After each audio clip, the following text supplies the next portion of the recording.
Olá. Por que a maioria da população carcerária brasileira é negra? Todo camburão tem um pouco de navio negreiro? Vamos conversar um pouco sobre isso. Eu inicio dizendo que o Brasil é um dos países com uma taxa de população carcerária muito alta, entre os 3 maiores do mundo. Essa taxa, no ano de 2019, chegava próximo a 800 mil pessoas. Essa população carcerária ela já foi bem menor, mas a partir do ano de 2006 se percebe um crescimento vertiginoso dessa população. E isso se deve à Lei de Drogas de 2006, a Lei 11.343. Essa lei de drogas ela é uma lei específica para julgar crimes referentes a drogas, ao uso, à produção e ao tráfico de drogas.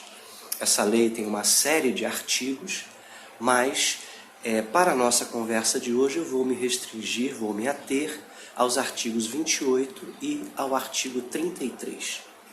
O artigo 28 é o artigo de usuário de drogas, ou seja, as pessoas que usam drogas, elas cometem um crime e esse crime ele é julgado pelo artigo 28.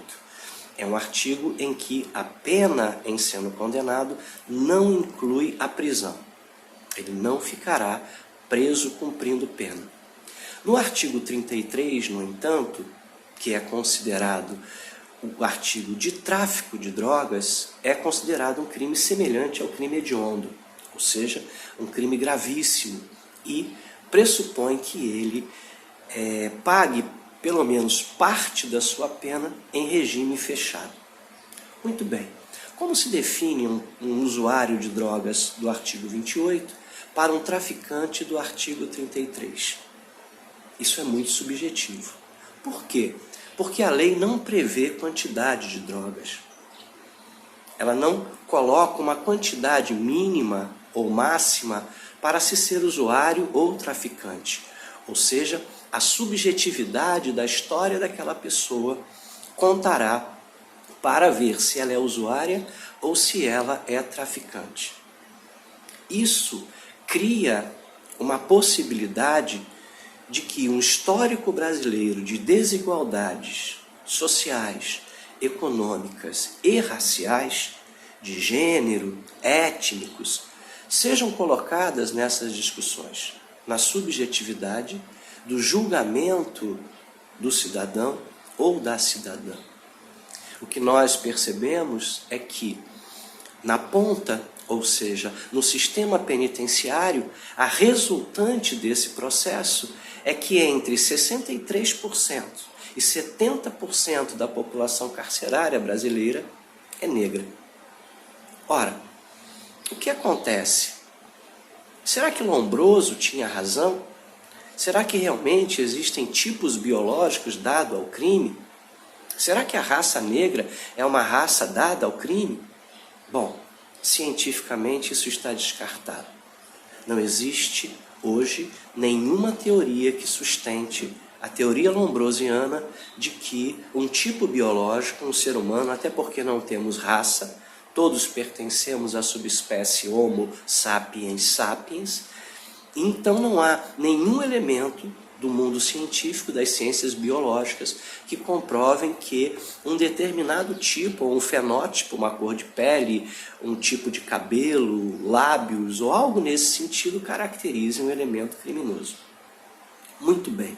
Se isso não é verdade, o que faz com que haja uma maior população carcerária negra, apesar de negros, pretos e pardos serem metade da população brasileira, assim como brancos. E os brancos representarem apenas 30% da população carcerária e os negros de 63% a 70%, dependendo do ano. Bom, a segunda teoria é aquela que diz que as questões econômicas ou socioeconômicas levam ao crime.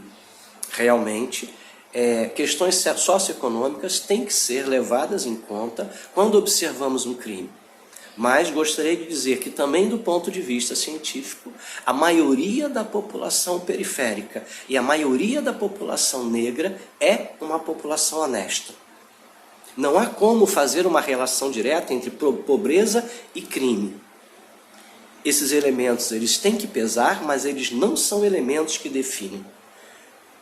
Ora, se não é uma questão biológica, se não é uma questão preponderantemente socioeconômica, por que essa realidade?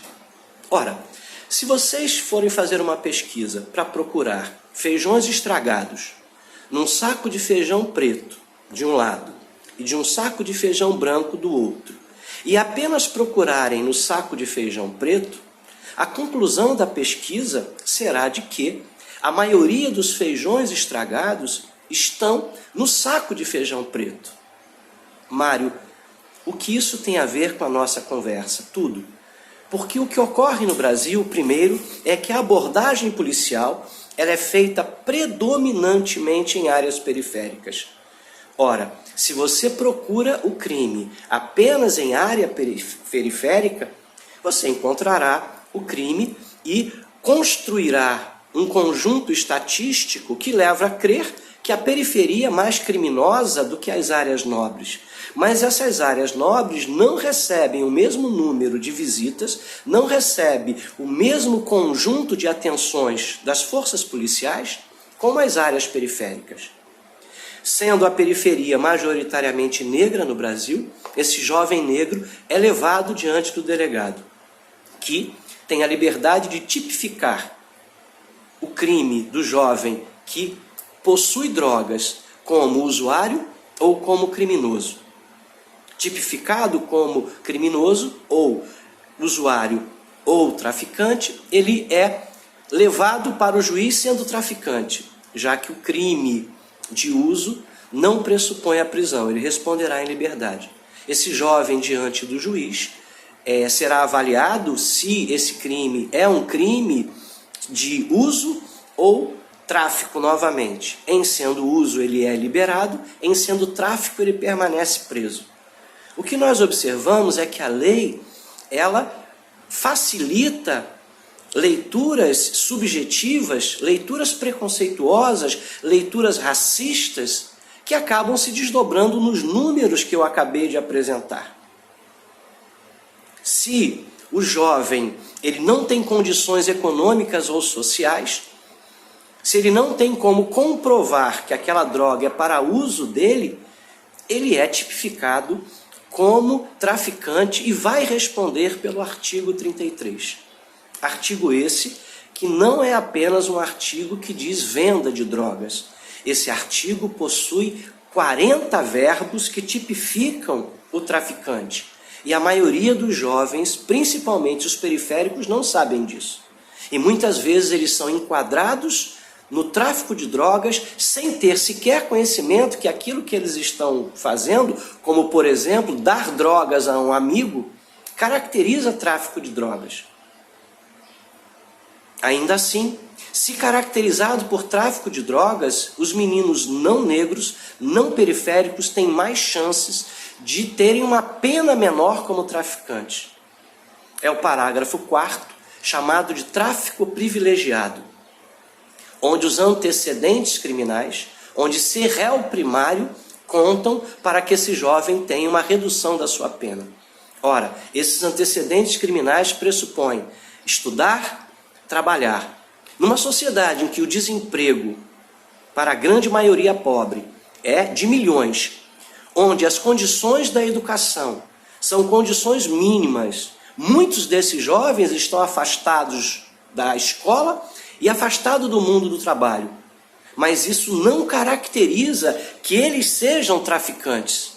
Mas, no elemento de bons antecedentes, isso acaba colocando.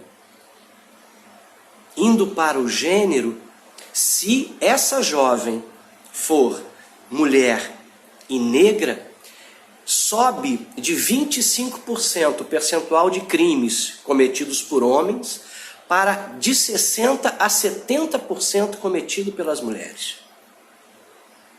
Enquanto as mulheres brancas representam 30% da população carcerária, as mulheres negras se aproximam de 70%. A lei, ela, ao ser criada, ela deixou uma brecha para que a população mais periférica e de forma mais específica, a população negra, fosse criminalizada. E hoje nós temos o maior número de pessoas presas ligadas ao tráfico de drogas. Pessoas com pequenos portes de drogas, pessoas com pequenas quantidades que, segundo os juízes, não conseguiram comprovar que era para o seu uso. Se fossem pessoas de classe mais altas, possivelmente conseguiriam comprovar, mesmo que elas fossem traficantes, que elas têm condições de comprar aquela quantidade de drogas para uso próprio. Então, o que nós vivemos hoje é um processo de racismo institucional, onde a lei de drogas, visando dar uma satisfação à sociedade, na luta contra o tráfico, criminaliza os pequenos, os chamados mulas, aqueles que transportam pequenas quantidades de drogas para o tráfico, e não nos esqueçamos, para atender a uma comunidade de usuários que, na sua maioria, segundo a Fundação Getúlio Vargas, mais de 70% é da classe A. Então nós temos pobres, negros, sendo presos para que as elites brasileiras possam fazer suas festas regadas a drogas ilícitas. Temos que mudar essa realidade. Todo Camburão tem um pouco de navio negreiro. Fiquem bem.